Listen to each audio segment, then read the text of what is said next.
So you're playing your team-oriented, realistic tactical shooter. Maybe it's Squad, maybe it's Squad 44, maybe it's Project Reality if you still have an integrated graphics card for some reason. But as you look around the map, you might notice something. Where the bloody f*** is my squad?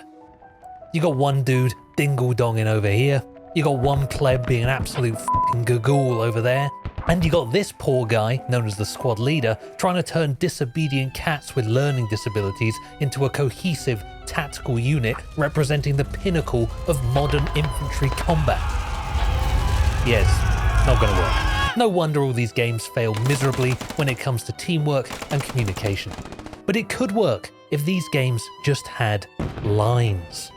But Slorg, my straw man, says, my realistic tactical shooter already has lines. Look, my squad leader can create a postmodern masterpiece using excessive and intricate line technology. Brother, you got a closed mind. The Matrix has crushed you into submission. You're thinking in the wrong dimension. But don't worry, I'm going to open your third eye and reveal to you the corporeal plane of existence that I traverse. And to do that, we're going back to a simpler and better time. A time for pioneers and explorers in a land of expansive opportunity, where people were openly racist. Not paying workers for their work was entirely acceptable and frankly, encouraged. And where the mighty mutton chop didn't automatically sort you into the human category of freak. We're of course referring to the American Civil War in the game War of Rights. War of Rights is a historically immersive multiplayer game set during the American Civil War, focusing on the Maryland campaign of September 1862. Developed by Campfire Games using CryEngine 5, not that Unreal Engine garbage, the game emphasizes realism with meticulously recreated battlefields, period-accurate uniforms, weapons, and tactics. You play in battles of up to 150 participants, choosing from over 60 regiments and various ranks, from private to general, each with unique roles and responsibilities. The game heavily encourages teamwork with mechanics like formation buffs and the use of local VoIP systems to help with communication. But as you can imagine, coordinating this many players of various skill levels in a game as complicated as this must be an absolute nightmare. How could you possibly keep this many people sticking to formations, performing complicated regiment-level maneuvers, and generally not having a bunch of randoms f***ing off and doing their own thing?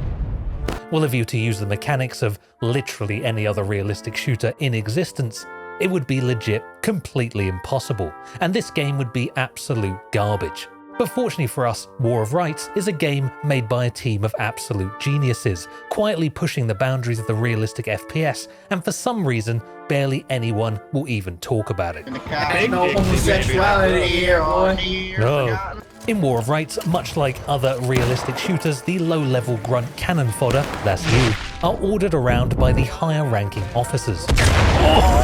You will often hear these officers shouting one particular thing at you. You are a dumb prick. Oh, sorry, that's the wrong clip. They'll be shouting this. Kids, get on the line, boys. Get on the line. Let's Get online. There it is. The mysterious line makes an appearance. You see, in the battles of old, combat took place in lines. Soldiers would stand shoulder to shoulder and fire single-shot volleys towards the enemy as dictated by their commanding officer. This was because the 1860s muskets and rifles were more like handheld cannons than semi-automatic rifles. They had to be end-loaded every shot, could only be fired once every 20 to 30 seconds, and weren't particularly accurate at anything past 200 yards unless the target is the size of your mum. All of this means that a combined volley fire tactic was far superior to the Master Chief run-and-gun approach. But try telling that to little Timmy, who's never read a book in his life and just wants to fight a civil war and be racist. The megaminds behind Campfire Games were no doubt all too aware of this, so instead of leaving this incredibly complicated organizational task down to the verbal communication skills of a select few officers, the game instead offers up the mighty 3D line. Behold, a beautiful, sculpted, organizational line. Much like that lingerie you love seeing your imaginary girlfriend in, the War of Rights line effortlessly follows the contours of the terrain it is placed upon, And with this simple addition, all of a sudden, players and battles can be easily organized without having to resort to map move markers, 2D attacking lines, or whatever the hell this thing is. As if by magic, no matter what language you speak, what your skill level is in the game, or what level of education you received as a child, A line. you just know that you're meant to be on this line. And it's perfect. Oh, just line on line combat. Imagine if you booted up Squad. Well, I don't know why you do that, but imagine you did. And instead of having to explain the intricate details of your perfectly orchestrated battle plans to a bunch of Russian children who couldn't give a what you have to say, and anyone who is listening would rather backseat every decision you make instead of actually leading a squad themselves, and the only guy actually following your orders is some dude who spawned without a kit for some reason. Imagine instead that you simply placed the line that you wished for your squad to follow in 3D space on the ground in front of you. All of a sudden, there is no confusion. There is no language barrier. There can be no misunderstandings. You're either on the line or you're not. Imagine expanding this line to more complicated 3D line technology, like placing lines to mark the maximum areas your squad is allowed to operate within to make it clearer when you, as the useless squad member, are straying too far from the squad.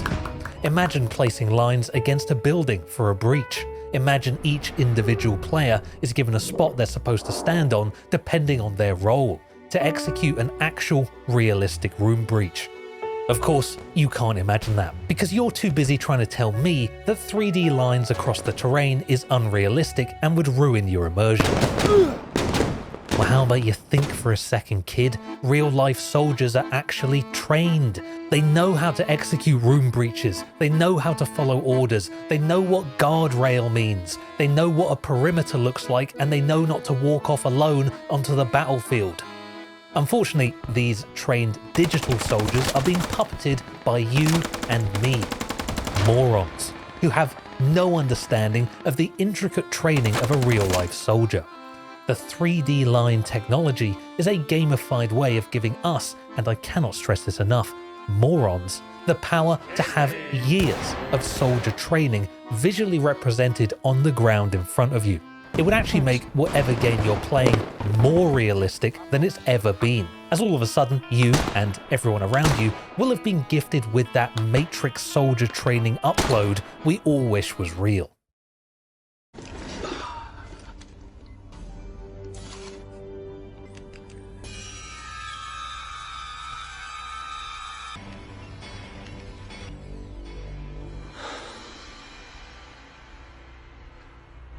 Lines.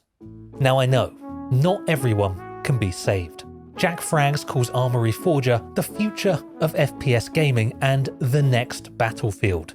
I think it's fair to say the realistic shooter, indeed your realistic shooter, is destined to become more and more mainstream as Mr. Frags looks further and further afield for his next cash cow.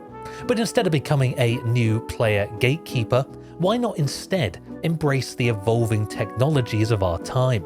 Realistic shooter devs, I implore you, put some bloody lines in your game and thank me later. When I get scared, I turn into an idiot.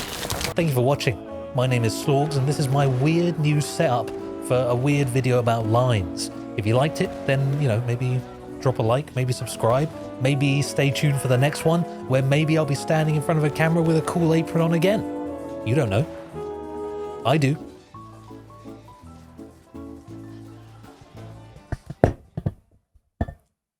Fucking lines.